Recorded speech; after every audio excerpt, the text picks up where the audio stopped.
listening to Inclusive AF with Jackye Clayton and Katee Van Horn. All right, this is Katee Van Horn. And this is Jackye Clayton. And welcome to the Inclusive AF podcast. So we're recording this, and you can see we have different clothes on, and it's because we recorded the first episode not thinking that it might be good to introduce ourselves first. So here we are. Hi. So nice you're to meet you. You're going to see episode 1 coming up right now, and we'll be back soon with episode 2. Take care. Bye. So we are recording, and I think the first topic, I love your idea, Jackye. What are we going to talk about today? So I think it's good to talk about how we've changed in this space, like the difference between 2019 in this month and 2020, because there's no way that you would have even told me last year that we would be in this space or that there would be such a focus on civil rights and diversity and inclusion and access and all of these things that we're talking about. So I thought it might be good for us to just kind of talk about that. I know other people, that's kind of why we decided to do this to start, because we've been educating and talking about it so much, but we've been doing it before now. Absolutely. And I think it's also, this is such a time of learning for everyone. So, you know, I think we should also share what we have learned recently and kind of what has stuck with us. Because I think there's a lot of things, you know, just that you and I have talked about that has been really impactful, especially kind of in this current environment where there is so much going on. There's so much information being thrown at us, and kind of how do you pick through the weeds to get to the real information and to really understand what's going on. So I think it's a great place to start. So, you know, I think as I think about the beginning of this year, even, and, you know, you said from last year to this year, I think last year when we talked about diversity, equity, and inclusion, it was very much a nice to have at an organization. A lot of times super underfunded, and a lot of times kind of an afterthought for folks. Right. And I think that's changed. It's a requirement now. Yeah. I think it just turned to a requirement for most organizations. Even if before, I think we were talking about organizations that were trying to be more progressive and be more inclusive and understood what people have been saying for so long about how it's going to make those benefits for your business. And now, even if they're not full on, they want to do something to try to have the discussion, I think. Agreed. And I think it's also, it's no longer, like, I think companies realize that people are watching. And that's not, you know, I think as HR folks, we've said, oh, hey, candidates want this, and candidates are talking about this, and they think it's important. But I think it goes further than that. And I mean, Ben & Jerry's was a great example of their, you know, their statement after the murders of George Floyd and Breonna Taylor. I feel like they just came out with a very kind of in your face, no, this is not okay. And yes, this is what we support. And that is something that I think has been really good. But I think there's a lot of organizations that are trying to figure out what their right message is. But again, I don't think it's a nice to have anymore. It's a company has to take a stance. They have to draw a line in the sand, and they have to start taking action. Well, and there's some things I think that helped. Of course, people being infuriated with George Floyd and Breonna Taylor was part of it. But leading into that, of course, we had COVID-19. And so for years, the things they told us that we couldn't do, that did not give people access or the ability to take care of their families, for example, or their taking care of their children, or working at home, or working remote, all of these things in response to a crisis, we saw people move into action. And then another crisis happened. And so people kind of expected that there would be some kind of like disaster recovery plan for what was going on. And more people were paying attention. It wasn't one of those things that you had to hear on NPR on your way home. Like, people were seeing it, tweeting about it, seeing it on the news, and everyone was at home looking for information about what was going to go on. Even just about the pandemic, people were logged in every day. And then another news story hit, and people, I think tensions have been building up forever anyway. And then we were like, no, you have to do something.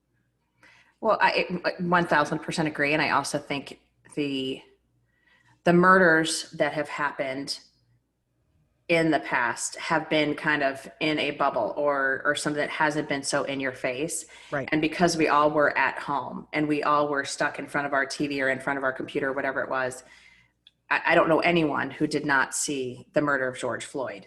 That's I right. think, some of the subsequent shootings and murders have been something that people are like, I don't want to watch this. And actually, I think, Torrin Ellis actually said it, and I totally agree with this. These videos are becoming almost like snuff films, and you don't want to watch it. Right. So I think there's a piece there that people were forced to watch it, and people were forced to kind of come to terms with, this isn't a one-off. This isn't something that, just happened to people over there. It was, no, this is in downtown Minneapolis, and this is what's happening. I think if you remember that day, I was like, Katie, you have to watch it. It was, they had the thing on the news, and then they had the full complete clip. And you said, like, you had watched the short clip and you were like, oh my God, I can't watch it. And I was like, Right. You have to watch it. Have to watch it, because it was such a different story than what we were getting and Exactly. what we assumed. And another thing that brought up was the way that people are treated. I think which was so, to your point, like, we were at home, people were seeing it was really in your face, but then you couldn't, because the narrative had changed and it was so different than what we were getting when you saw the video.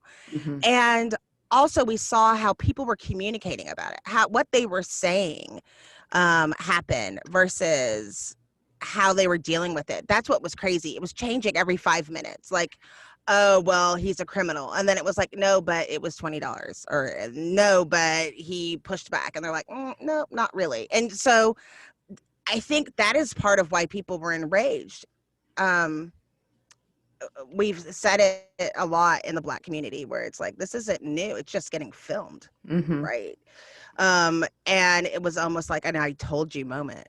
Like, I've been telling you that this happens, and people don't believe that it happens. And people saw all of their civil rights. And I think part of what was so disgusting in the George Floyd case was so many people were there and couldn't do anything. Right.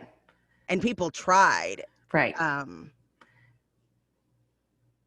think some people tried. The very public, that's scary. And these people are yelling at police officers trying to get them to do something and filming. And I'm so glad that people were doing it and filming it, because then you back up and you look at what happened to Breonna Taylor, and it's just heartbreaking. It's heartbreaking on so many levels. And that brings up a point too, because there's so much going on.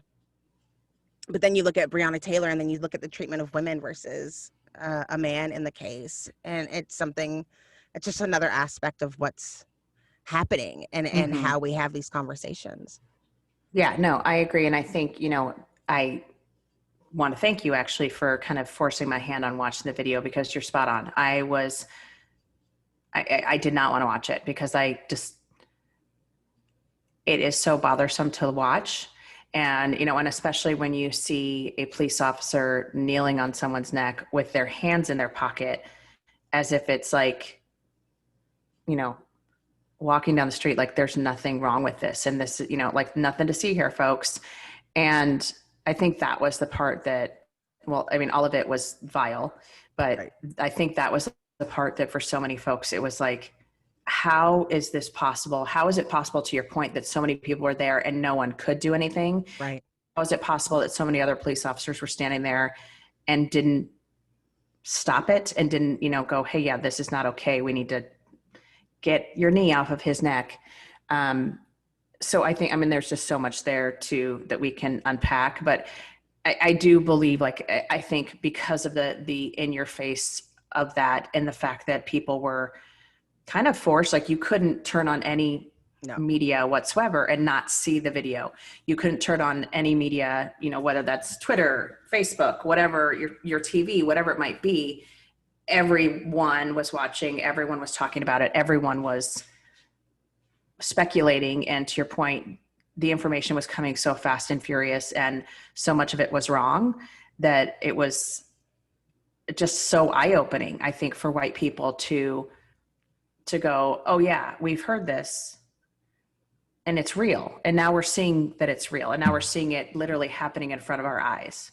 And then from the Black perspective, it's like going to work and people saying, oh yeah, that really sucks. And not realizing how, I know it rattled people's foundation, but it's like, I didn't feel safe. And it's one of those days where I was like, I need to call in Black.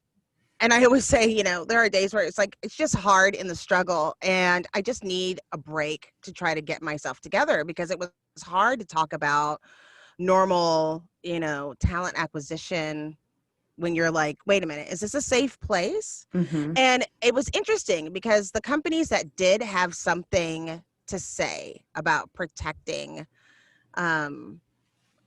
Black lives, and I separate Black Lives Matter from people protecting Black people, because Black Lives Matter, the organization, versus Black Lives Matter, the movement, I think are two separate things. Absolutely. But people that were saying that we are doing this, it made you look at your boss. So do I matter? And you're just waiting for statements. Right. And I think that, you know, from the consultant side of this, you know, I think the piece that I heard from so many executives was, I'm afraid to say anything because I don't want to mess it up.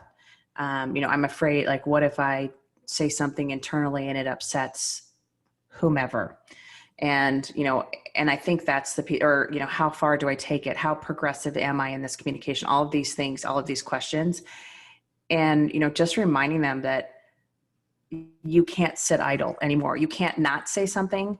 And even if you do screw it up, like, then we fix it. And then we, you know, figure out what actions we need to take, and we need to figure out what actions we need to take regardless. But you have to say something. You have to, like I said, draw that line in the sand and say, this is the organization we want, and this is the organization we don't want. And like you said, create safety for all of your employees, but especially when your Black employees are going through this trauma, when your Black employees are not feeling safe, when your Black employees are wondering, what do I do here? Because it is emotionally, physically, all of these things, that trauma is happening. And what do you do and how do you react to that? So I think, you know, just thinking about from a talking to the C-suite and helping them understand why it was so important, and not just a nice to have. Again, it's not a, hey, that's something that those companies over there that are really progressive are doing. No, we need to do it regardless of what company you are and kind of what your stance is politically, all of those things. It doesn't matter. You need to do the right thing here. Well, and here's the thing that I think from a Black-white perspective, me and you, since people that are listening, we've been friends for a while and care about each other very much. But we talk and about I'm white and you're Black. Oh yeah. Oh yeah. Wait, you might want to know. I'm Black. And I'm white. And I'm Jackye, in case you don't and know I'm that either. Katee. Okay. Oh, that doesn't help. We have K's and E's. Anyway, so I'm Jackye, the Black one. And when we talked about like Get Out, like when we talked about the movie, about how we had different perspectives. And I think when I was talking to some of my white friends that thought it was a tragedy, thought they should be doing something about it, thought this was really, really bad, right? We could all agree on that. But what people didn't realize, that as a Black woman with a Black son, we as a Black community had to figure out a way to communicate that to our sons and be worried about our nephews and our fathers and our brothers. And because it's different when you're watching, like, you know, NCIS or something, and you see that this guy is like a drug dealer and they arrest the drug dealer because he was doing drugs, right? It's like, even though they said that this person had a counterfeit $20 bill, what the way that he was treated wasn't warranted by whatever crime that they thought he committed, right? And so you were thinking, this could happen to me if somebody got upset and threw me down and could kill me. And that's the thing that it was different, that is fear, like this could happen to me. Whereas people in other communities were like, oh, that's sad, he shouldn't have been doing something. And you were like, wait, no. The fact that somebody could pull me over and just put their knee on my neck and nobody would do anything, including the 3 other people, you were terrified. You were Mhm. terrified. And moving back, we know when that happened. We go to March. We go backwards to March. We had Breonna Taylor. You go back before that, we had the woman in Fort Worth who was shot in her home by a police officer through the window, who didn't even knock because he saw a gun on the nightstand, and it was like, you can just shoot somebody in their house. And then you have to go back when we were looking at the other case from the police officer who knocked on the wrong home, and you're like, this Mhm. is major stuff. This isn't a mistake, Right. right? This Right. isn't a mistake, as much as they call it. And you notice the difference in the results when somebody was filming versus whether they had body cam or somebody was watching it. Mhm. The difference in the cases, and Absolutely. it was terrified. And then because we were all at home with all of these things going on, all of this buildup, we're already afraid. People are dying. People are getting sick. We don't know what's going on. And then people at work, you're getting these alerts all day. You're getting all these things. And for some people, it's like George Floyd was all they knew. They haven't been tracking all of these other situations. And it was Mhm. just like a breaking point, I think, for it wasn't even just the US. You saw people marching and doing things throughout the world um, in regards to that. But it's even harder when it's hard to deal with these situations at work. You have to be able to protect your employees, and nobody knew what to do. Um, Even with and you were talking about a statement. Mhm. We're not talking about even an actual action. It's No. we're talking about a statement, and it's sad that people would be afraid. I understand. It doesn't make it right. Like I don't understand. I can believe it, right? I Mhm. can believe that somebody would say, "Oh, um but what's painful is that we're witnessing that our lives don't matter, and then you don't want to say anything to combat that. That's the painful part." Yeah, it reminds me, so I was still in corporate America. I wasn't in consulting when Charlottesville occurred. Mm. And the reaction from our employees who were people of color, who just, I remember distinctly one of the women saying, I'm driving into the parking lot and I don't want to get out of my car because people that I trusted at work, I don't know if I can anymore. And Yep. people that I felt comfortable, that I thought were my friends, do they have these similar beliefs that these people who are marching in Charlottesville and running over protesters, and how do you deal with that, and how do you think about that? And I just remember, the with tears in her eyes talking about this, and it's a gut punch, and it is the, I will never have to have a discussion with my child, because I don't have children, but also like because it would be a white child, that this is something they have to think about, and this is something they have to protect themselves and be so cautious about, because there's no rules. It isn't if you behave yourself, if you put your hands on the 10 and 2, if you do this, if you do that, if you listen to everything they say, because even that isn't enough. And I Right. think that's the piece too, that so many of my friends have said about their kids is, yeah, we tell them to listen to what the officer's saying. Yes, we tell them to do this, and this, and it still doesn't work, and it still isn't enough. And you're still seeing these things happen. And I think that's the part too, that, you mentioned this already, like, because it's now on camera, it's now real for people that didn't realize these things were happening before. Right. And they have been happening since the Ever. beginning of the US, Right. you know. So I don't know. I think that's one of the pieces that has been in talking to folks, and trying to understand and trying to learn and unlearn. I think those are some of the things that kind of come to mind. It's just I will never have that experience. But it does come to mind. I think you and I have talked about this before. That show Blackish, Yep. which Tracy Ellis Ross, I think, is absolutely brilliant. Love. And yeah, absolutely, she's the best. And she is having this conversation after the election. So, this was in 2016 or set in 2016, and talking about the fact, like, I have to have these conversations with my son, and Andre, was talking about, I have to have this conversation with my sons. And then talking to people at work, and, one was a woman. Hey, did you get pulled aside for the talk?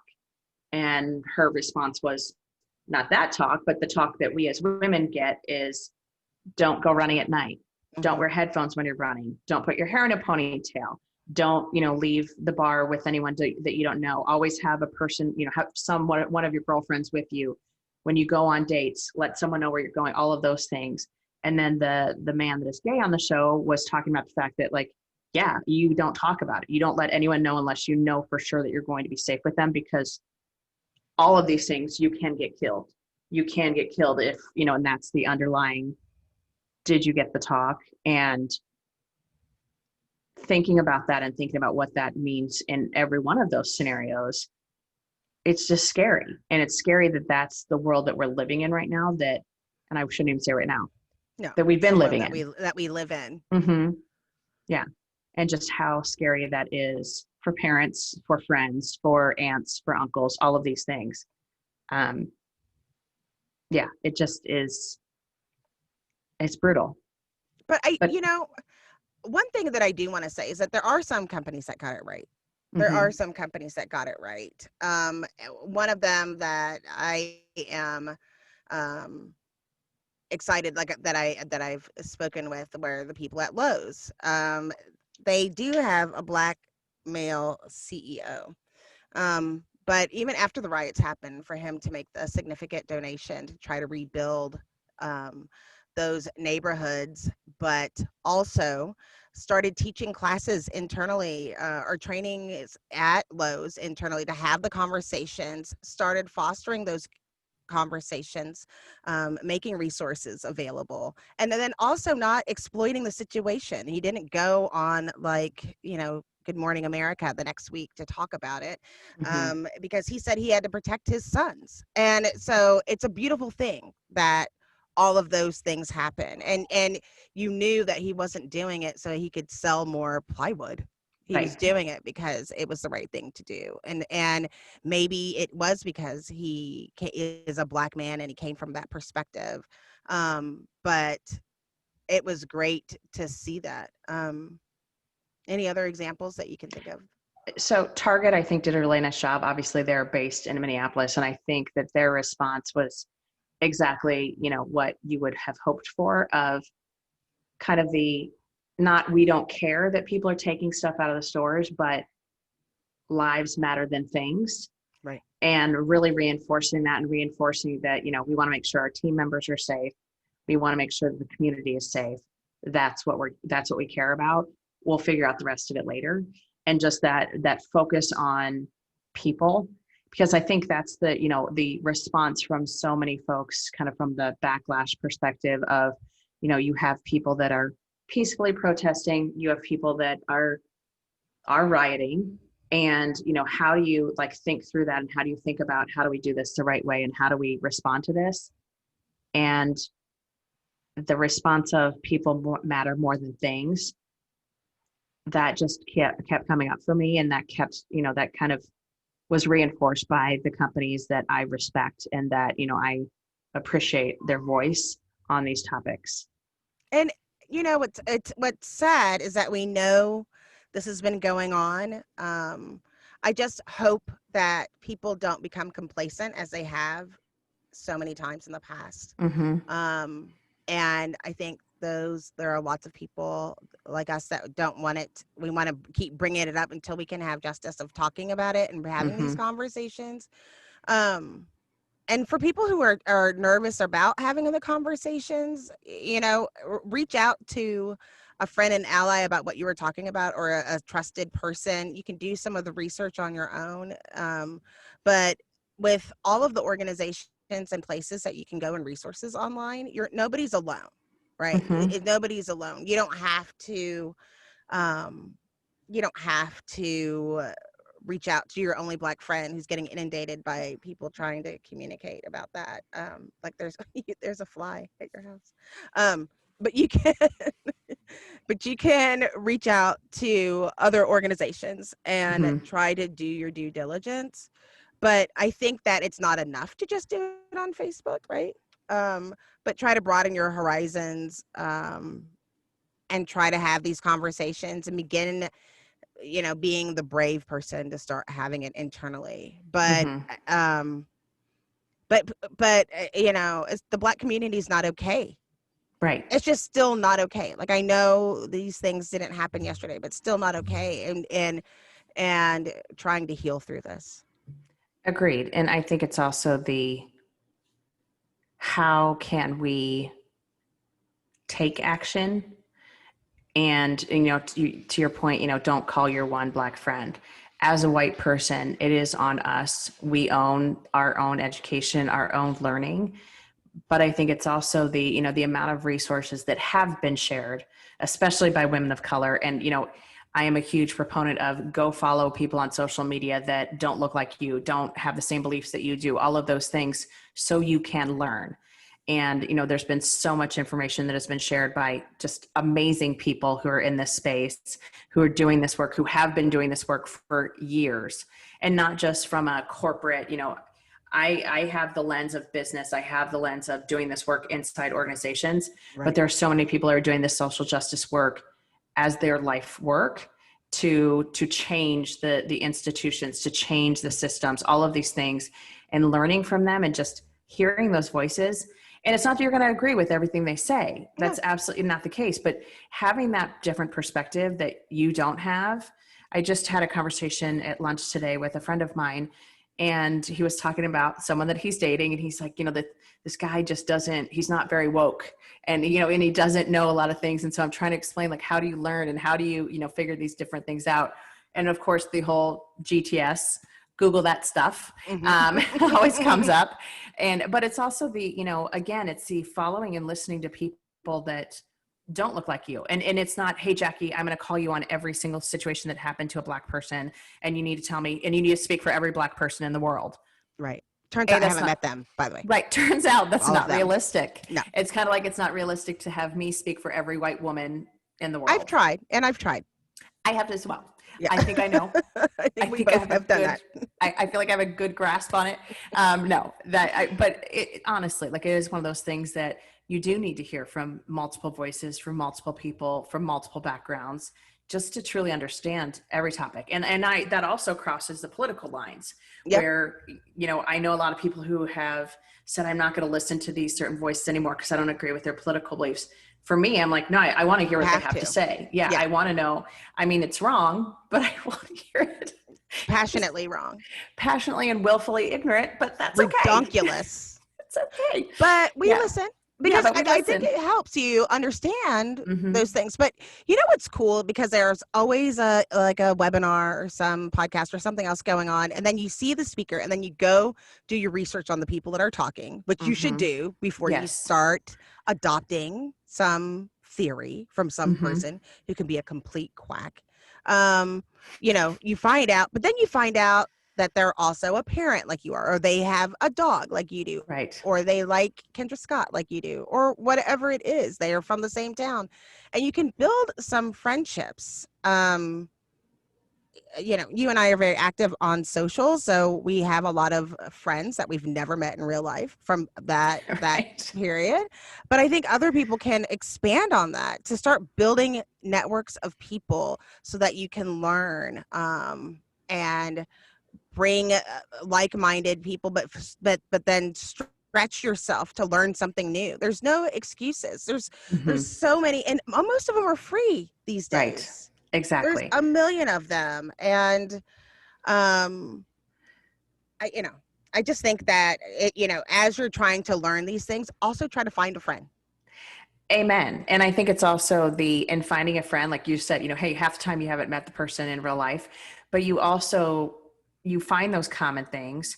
And when you actually do get to meet the person in real life, it kind of is magical because you feel like you've known them forever. It's kind of like the whole online dating thing where you're like, oh, I talked to this person for 3 months and then I finally met them in real life and they didn't look anything like their pictures. No, yeah. And P.S. always ask them how tall they are before you meet them in real life. Right. Because that's the weirdest thing. And if they are like posing with like a fish. It's not a good idea, girls. Don't do it. Don't do it. Run away. So here, we're also giving dating advice on this Dating podcast. advice. It's working out really well. It's That's totally right. good. Yeah. No fish. Perfect. Okay. Note to self. Perfect. Yeah. On your profile, these are things that you shouldn't do, gentlemen. Listen to Katee. She knows some things about You will some be things. excluded. You will be excluded from the list.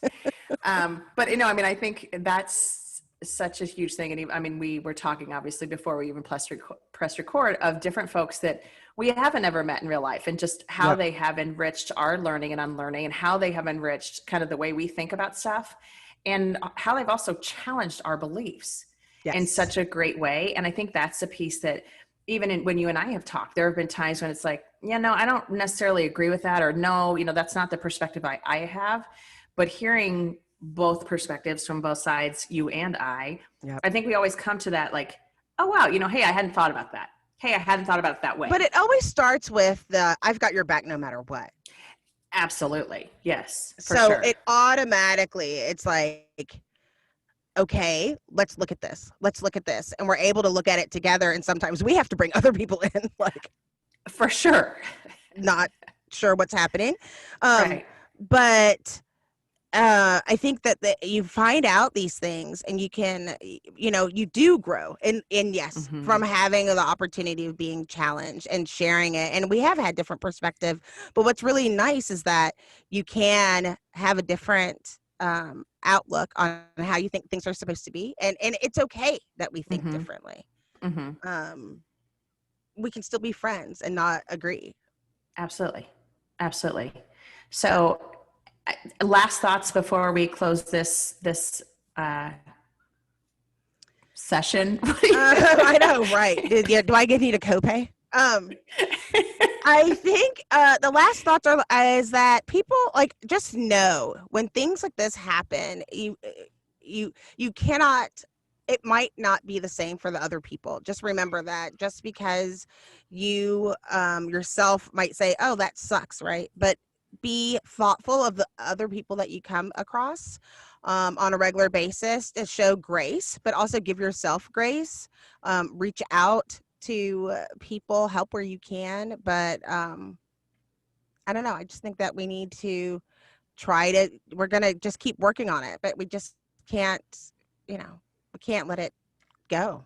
We have to still hope. I mean, we don't want to have to work in a place that's uncomfortable for anyone, and just keep that in mind, that people need to be able to bring their whole selves to work, and we might need to bring up and start having uncomfortable conversations. The more we have them, the more comfortable they become. Absolutely. And I would love to explore that more in another podcast, because I think that's something that we definitely need to talk about, is just that, how do you create safety? How do you create those spaces where people can be okay at work? And also recognizing that your experience is not the same as the person sitting next to you in the cube next to you, or, now especially working from home, the experience is definitely not different.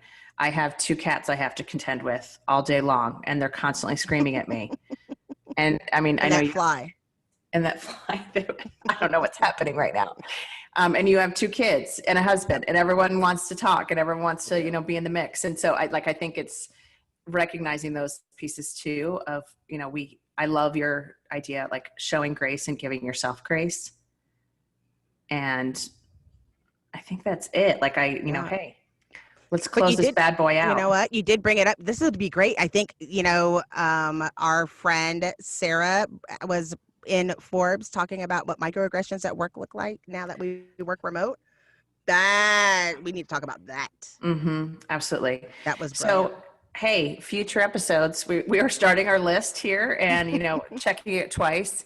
So thank you so much for joining us today. And we will talk to you soon for the next edition of the Inclusive AF podcast. Bye. Bye. You're listening to Inclusive AF with Jackye Clayton and Katee Van Horn.